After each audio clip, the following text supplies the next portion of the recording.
ഇന്ന് ഞാൻ ഉണ്ടാക്കാൻ പോകുന്നത് കർക്കിടക മാസത്തിലെ സ്പെഷ്യൽ എള്ളുണ്ടയാണ്. എള്ളുണ്ട കർക്കിടക മാസത്തിൽ നിന്നല്ല, എപ്പോൾ കഴിച്ചാലും നല്ലതാണ്. ആരോഗ്യത്തിനും അതുപോലെ മുടിക്കൊക്കെ ഒരുപാട് നല്ലതെന്നറിയാലോ എള്ള് കഴിച്ചാൽ.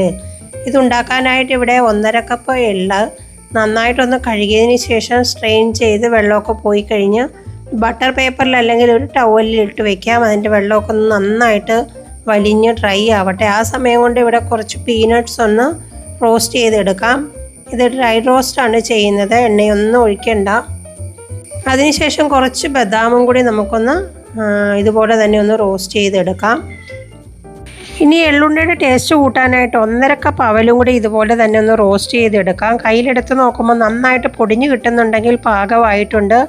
പൊടിക്കാനായിട്ട് മാറ്റി വെച്ചതിന് ശേഷം കഴുകി മാറ്റി വെച്ചിരിക്കുന്ന എള്ളും കൂടി ഇട്ട് നന്നായിട്ട് തന്നെ ഒന്ന് റോസ്റ്റ് ചെയ്തെടുക്കാം. 2-3 മിനിറ്റ് സമയമൊക്കെ റോസ്റ്റ് ചെയ്യുമ്പോഴേക്ക് ഇത് നന്നായിട്ട് ഇതുപോലെ ഡ്രൈ ആയിട്ട് വന്ന് എള്ളൊക്കെ ഒന്ന് പൊട്ടാൻ തുടങ്ങും.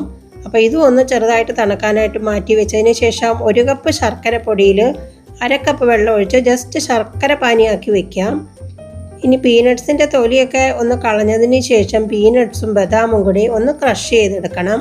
പൊടിച്ചൊന്നും കളയരുത് കേട്ടോ, ജസ്റ്റ് ക്രഷ് ചെയ്തെടുത്താൽ മാത്രം മതി. അതുപോലെ തന്നെ അവൽ, എള്ള് ഇതൊക്കെ ഒന്ന് പൊടിച്ചെടുക്കാം. ഇത് ചെറിയ തരിയോടുകൂടി തന്നെ വേണം പൊടിച്ചെടുക്കാൻ, അല്ലാതെ പൗഡറാക്കി കളഞ്ഞാൽ പിന്നെ നമ്മുടെ എള്ളുണ്ട ഒന്നും ശരിയാവില്ല. കുറച്ച് നെയ്യ് ഒഴിച്ച് അതിലേക്ക് 1 കപ്പ് തേങ്ങ ചിരവിയത് ചേർത്ത് തേങ്ങയുടെ വെള്ളം വറ്റുന്നിടം വരെ ഒന്ന് റോസ്റ്റ് ചെയ്തെടുക്കാം. അതിലേക്ക് തയ്യാറാക്കി വെച്ചിരിക്കുന്ന ശർക്കരപ്പാനി ഒഴിച്ച് ശർക്കരപ്പാനി ഒന്ന് തിളച്ച് കഴിയുമ്പോൾ ഈ പൊടികളെല്ലാം ഇട്ട് കൊടുക്കാം. അവൽ പൊടിച്ചത്, എള്ള്, അതുപോലെ പീനട്ട്സ്, ബദാം. ഇതിലേക്ക് കുറച്ച് ഉണക്കമുന്തിരി ഇട്ട് കൊടുക്കുന്നുണ്ട്. ഉണക്കമുന്തിരി ഇട്ട് കൊടുത്തിട്ടുണ്ടെങ്കിൽ നല്ല ടേസ്റ്റാണ് എള്ളുണ്ട കഴിക്കുമ്പോൾ. അതും കൂടി ഇട്ടതിന് ശേഷം നന്നായിട്ടൊന്ന് മിക്സ് ചെയ്ത് എടുക്കാം. ഫ്ലെയിമൊക്കെ ഒന്ന് കുറച്ച് വെച്ചതിന് ശേഷം ഇതുപോലെ മിക്സ് ചെയ്തെടുത്ത് അതിലേക്ക് ഓരോ ടേബിൾ സ്പൂൺ വീതം ഏലക്കാപ്പൊടിയും ചുക്ക് പൊടിയും കൂടി ചേർത്ത് കൊടുത്തിട്ടുണ്ടെങ്കിൽ നല്ല ടേസ്റ്റ് ആയിരിക്കും കഴിക്കാനായിട്ട്. ഇനി ഇത് ഇളക്കി ട്രൈ ആക്കി അതിൻ്റെ വെള്ളം എല്ലാം വറ്റിച്ചെടുക്കണം. അതിനുശേഷം തണുക്കാനായിട്ട് വെച്ച് ചെറു ചൂടോടുകൂടി തന്നെ വേണം ഇതൊന്ന് ഉരുട്ടിയെടുക്കാൻ, അല്ലെങ്കിൽ ഇതുപോലെ തന്നെ വേണേലും നമുക്ക് കഴിക്കാവുന്നതാണ്. ടേസ്റ്റിൻ്റെ കാര്യത്തിൽ ഒരുപോലെ തന്നെ ആയിരിക്കും.